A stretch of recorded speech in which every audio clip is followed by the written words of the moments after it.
we move on to react to Vincent Kompany's first game as manager for Bayern Munich in the Bundesliga, as they get a Did they fall behind in this game actually? No, they didn't fall. Or did they come from behind? Yeah, come from behind victory against Wolfsburg, 3-2, behind the goals from Jamal Musiala, an own goal from Jakub Kaminski, and then the winning goal that came in the 87nd minute from Serge Gnabry, which is a good sign for Serge Gnabry to get involved early in the season with the winning goal. He's had sort of a down sort of time in his career over the past few years. Hasn't really he already took the next level, but hasn't really been at his best, and it's good that he's able to start off this campaign with a good start for Serge Gnabry, because, well, in my opinion, he is a real quality sort of player, and if he's able to get back to some of what we saw early on in his campaign and in his European Championship, then not European Championship, early on in his campaign at Bayern Munich, early in his Bayern Munich career, I think he'll be he can get back to being a brilliant player, and being able to get this goal early on to the season, a winning goal, is a good way to get his confidence up. Because there's some real quality. And also, is another thing why it's important for him to get off early is he did miss the European Championship, and he wasn't an injury. He was dropped from the squad by Julian Nagelsmann that actually managed him at Bayern Munich.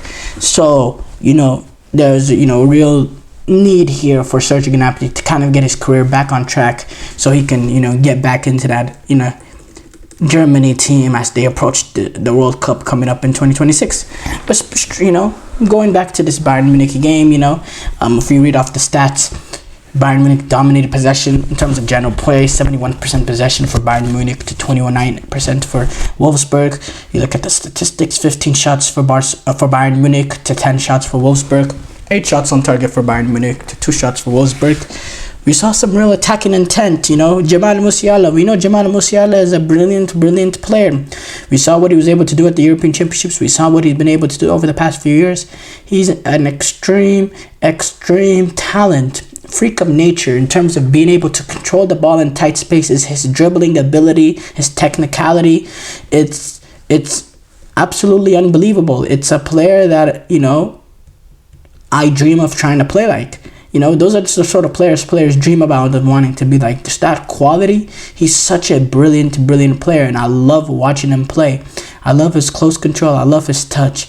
And he's able to get the opening goal.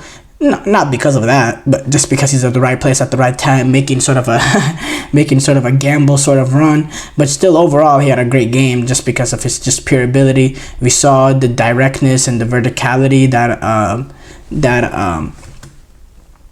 that his name is mistaken me, is escaping my head as I pull it up right now, but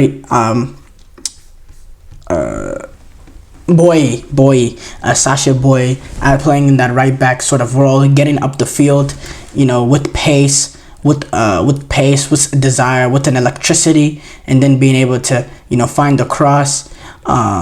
We saw Michael Olise, what he's able to do a little bit. He's going to be a brilliant player for Bayern Munich in terms of being able to create, but also be able to, get onto his left foot and, create magical moments. I look forward to seeing that as we see more and more of him at Bayern Munich. Now, Wolfsburg, they were able, after the opening goal, they were able to get an equalizer shortly after the break came quickly, actually. Well, not they drew the penalty quickly.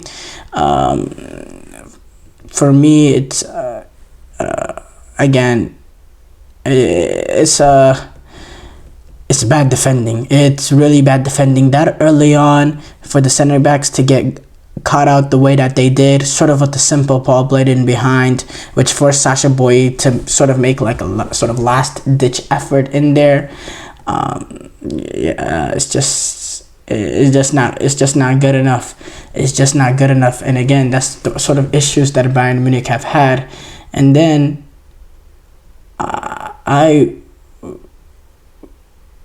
really don't I really don't understand how we can see what we've seen last season, and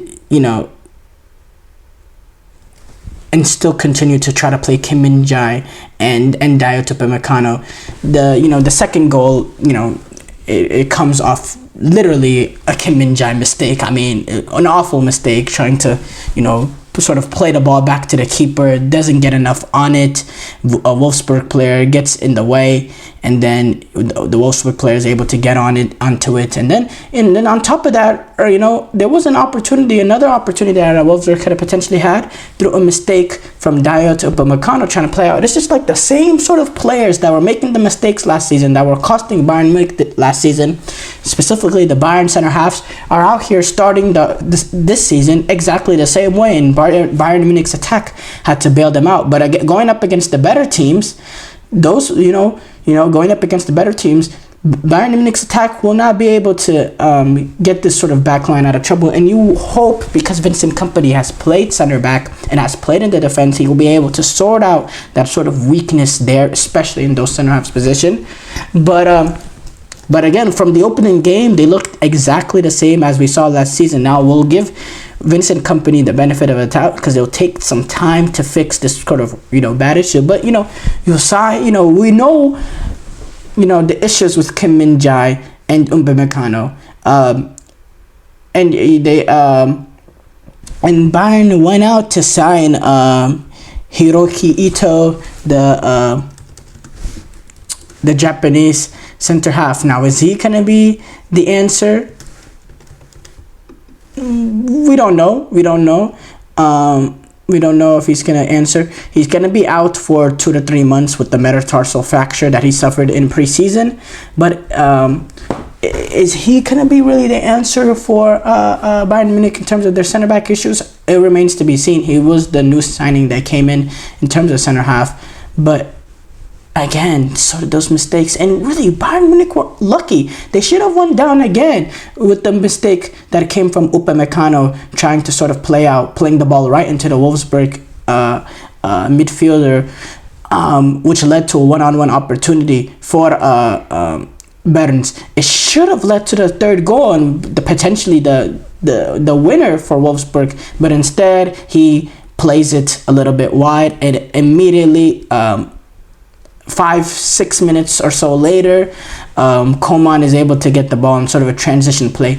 Great touch from no, they don't score off that, by the way, Harry Kane. They don't score off that, actually. Harry Kane ends up missing slightly, but a few minutes later on, they're able to get the winner, and it is Serge Gnabry that gets the winner for Bayern Munich, going from one end to the pitch to another.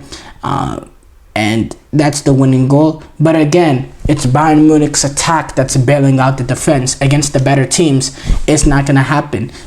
Bayern Munich's defense, they need to tidy it up. And it's going to be critical, because those mistakes that we saw last year, I mean, this is something, Bayern Munich have spent so much money on center halves, and they still don't have a set center back partnership. It's not good enough. It's been bad sort of business by Bayern Munich in that center back position. There's no arguing it. And Bayern Munich is not necessarily a club that we associate with when it comes to bad business. They're very clever in terms of being able to pick out players like a Joshua Kimmich, like Alphonso Davies, like a Serge Gnabry, and like a Jamal Musiala, and make them like sort of brilliant sort of players eventually,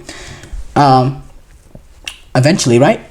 But in terms of what they've been able to do in center half position, the amount of players that they spent in that position over the past few years, not just Kim Min-jae, Hiroki Ito, and Upamecano, but you go back to Matthias de Ligt, you go to Benjamin Pavard, a lot of Lucas Hernandez, a lot of center backs have been bought at Bayern Munich, but they still have not been able to sort of solve a major issue that they have there. So I think it's very, very important that they deal with that defense, or else, they'll be looking at a second year of not being Bundesliga champions, which is sort of